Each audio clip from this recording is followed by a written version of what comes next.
Procès-verbal de la séance extraordinaire du Conseil municipal de la ville de Château-Richer, tenue à la salle du Conseil, sise au deuxième étage du centre Olivier-Le-Tardif, situé au 277 rue du Couvent à Château-Richer, le mercredi 25 septembre 2024 à 19h, à laquelle sont présents et forment quorum Mesdames les conseillères Christine Plot et Guylaine Lefrançois, ainsi que Messieurs les conseillers Vincent Latour, Éric Martineau, Maxime Roberge et Alexandre Richard, sous la présidence du maire, M. Gino Pouliot.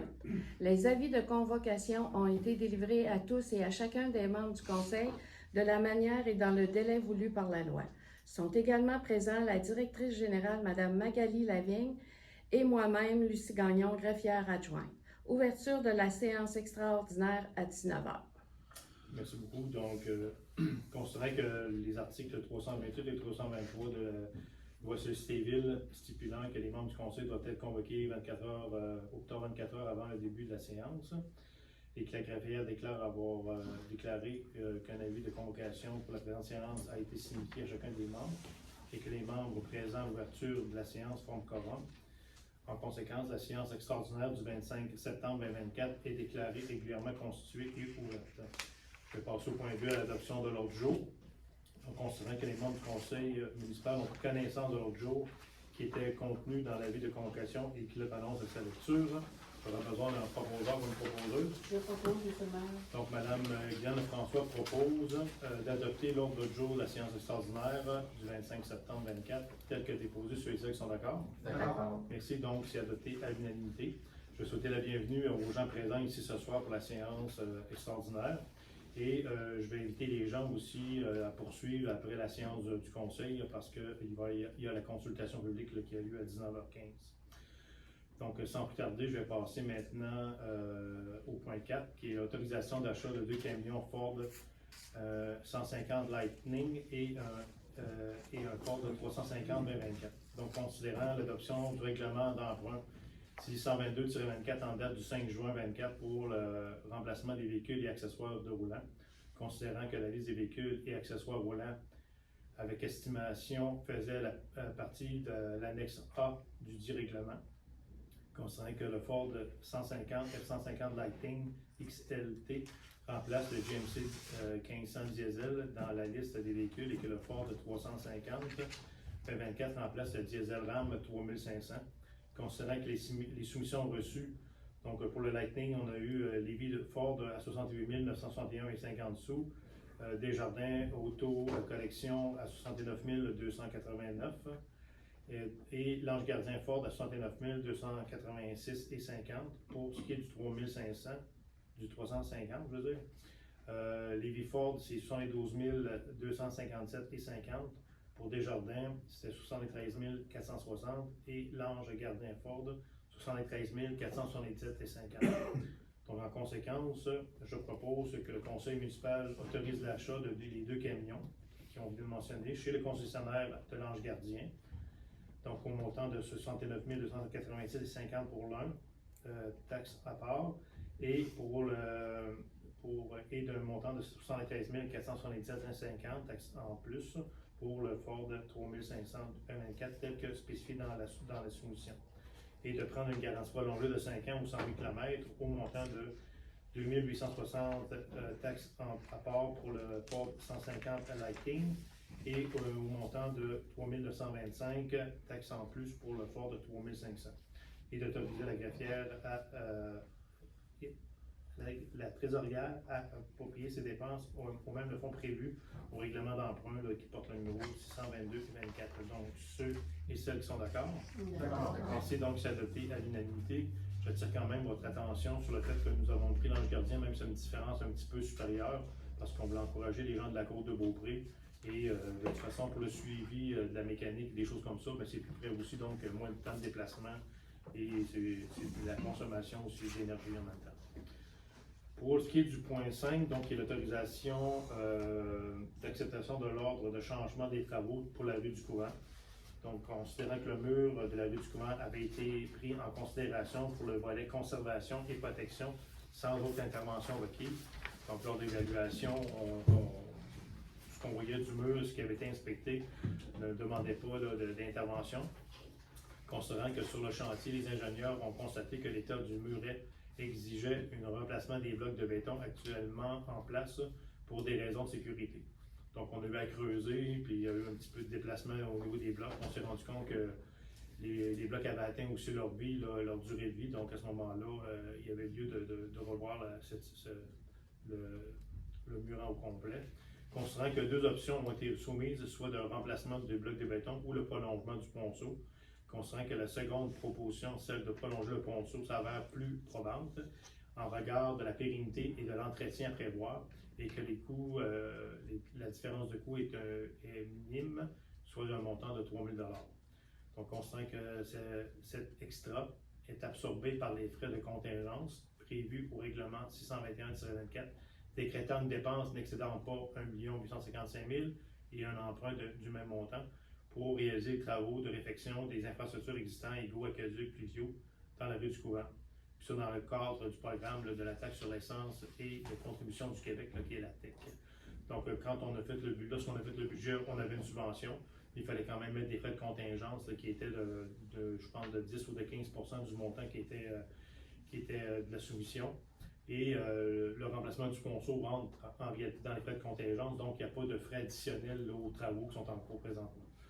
Donc, en conséquence, je propose d'autoriser le prolongement du ponceau au montant de 35 400 $ taxes en su dans le cadre des travaux de réfection de la rue du Couvent, d'autoriser la trésorière à approprier cette dépense à même les fonds prévus au règlement d'emprunt et d'autoriser le directeur des travaux publics à signer l'ordre de changement au C-01 pour le projet porteur numéro 523 210 35 23 06. Donc, ceux et celles qui sont d'accord. D'accord. Merci, donc c'est adopté à l'unanimité. Au point 6, je vais passer la parole à M. Richard. Merci, M. le maire. Autorisation de déposer une demande d'aide financière dans le cadre du programme d'aide financière aux initiatives locales et régionales en matière d'activités physiques et de plein air, le PAFIL. Considérant le programme d'aide financière, le PAFIL, considérant que le programme soutient les besoins locaux et régionaux en matière de promotion et de valorisation de la pratique régulière d'activités physiques et de plein air, considérant que l'objectif du PAFIL est de soutenir financièrement la réalisation de nouveaux projets ou la bonification de projets existants pour favoriser directement la pratique régulière d'activités physiques par l'ensemble de la population québécoise, quel que soit l'âge, le sexe, le revenu, les capacités, la culture ou le milieu de vie des personnes. Considérant l'importance pour le conseil municipal de faire la promotion et la valorisation de la pratique régulière d'activités physiques et de plein air, en conséquence, je propose d'autoriser la directrice générale, Mme Magali Lavigne, à déposer une demande d'aide financière dans le cadre du programme PAFIL. Merci. Donc, ceux et celles sont d'accord. D'accord. Merci. Donc, c'est adopté à l'unanimité. Donc, le programme PAFIL nous permet d'aller chercher une subvention de 9 995 $ environ et la Ville aura déboursé un montant de 2 500 25%, donc 2500 exactement. environ. Ça va? Le point 7, période de questions. Est-ce qu'il y a des questions?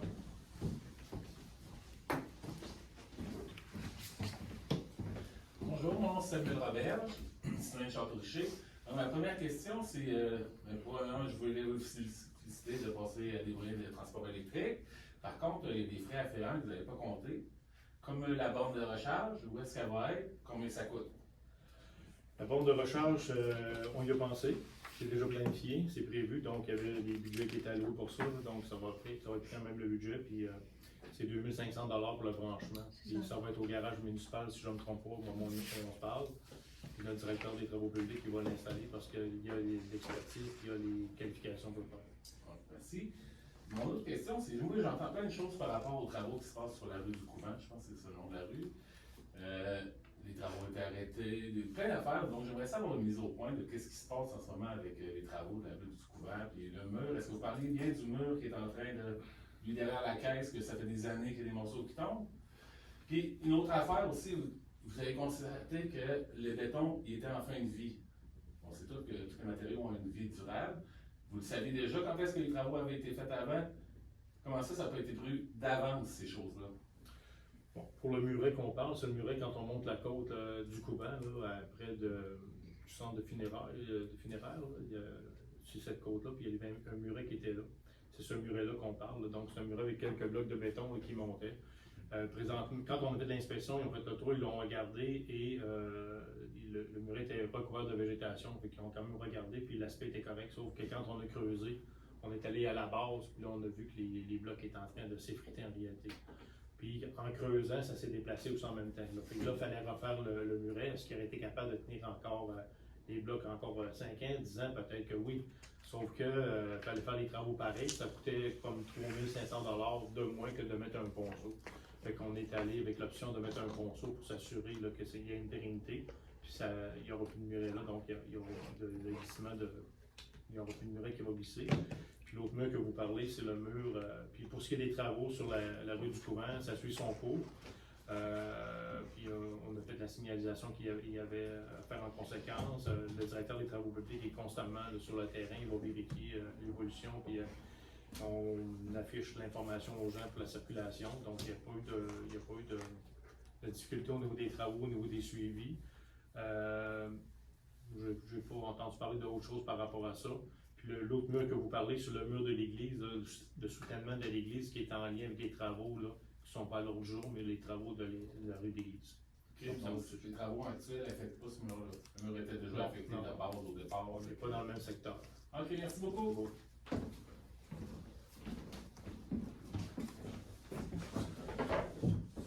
Bon. Bonjour. Bon retour. Merci. Jimmy Saint-Hilaire. J'aimerais savoir, M. le maire, c'est qui a fait l'inspection du muret, pardon, de la rue du Couvent, ou je ne parlerai pas de l'autre, la rue du Couvent, les blocs de béton. Qui a fait l'inspection là-dessus?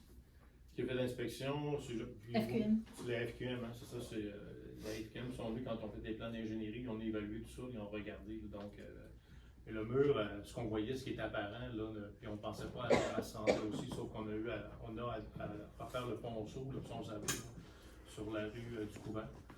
Il était encore bon, le ponceau, donc on va le remonter, on va le récupérer parce qu'on va le recycler ailleurs, mais il fallait le faire, donc on ne voulait pas réouvrir la rue plus tard, dans 5 ans ou dans 10 ans, pour pas faire le ponceau, donc on a décidé de le changer au complet. Puis en faisant ces travaux-là, que le mur a glissé. Donc c'est là où on dit, ben là, on a regardé aussi en même temps l'état des blocs, puis on a décidé d'y aller avec un prolongement du ponceau pour s'assurer qu'on n'ait plus à retoucher à ça, là, ni dans 25, ni dans 30 ans. Donc une durée de vie de 40 ans à peu près, 50 ans. On vit de merci. Ben, je pense que vous avez fait la bonne affaire.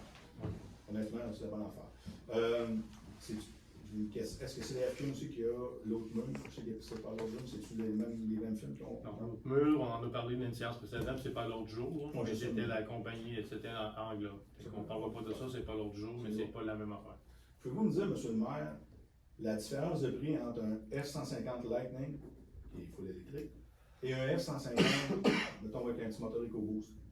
Vous savez-vous la différence de prix? La différence, ce que le directeur de travaux publics nous a dit, c'était sensiblement la même affaire des prix. Il n'y avait pas grande différence de prix. Là, au moment où on a regardé, ce qu'on avait regardé au printemps, là, on est rendu à l'automne avec toute l'évolution et les décisions à prendre d'un conseil à l'autre, puis de se faire approuver notre règlement d'emprunt et tout ça.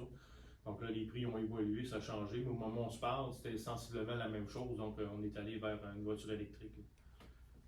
Puis, Il y a une on va petite voir subvention. Il y a une Pardon? petite Il y a une subvention qui subvention en vient même de temps. 4 500 $, mais bon, on le prend pareil. Bon, on pourrait le mettre dans votre Saint-Échille.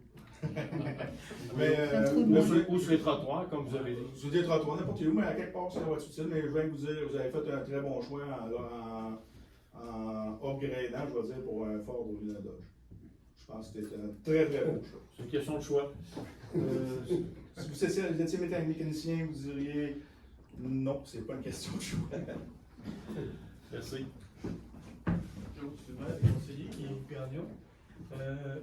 Vous avez dit que c'était pas à l'ordre du jour, mais avez-vous une idée quand est-ce que ça va l'être pour le bout de la rue de l'église, côté S? Vous allez faire des travaux. Mais c'est pas l'autre jour. Fait que quand on a des séances extraordinaires, on va traiter seulement les questions qui sont dans l'autre jour. Ça fait partie des règles, des procédures.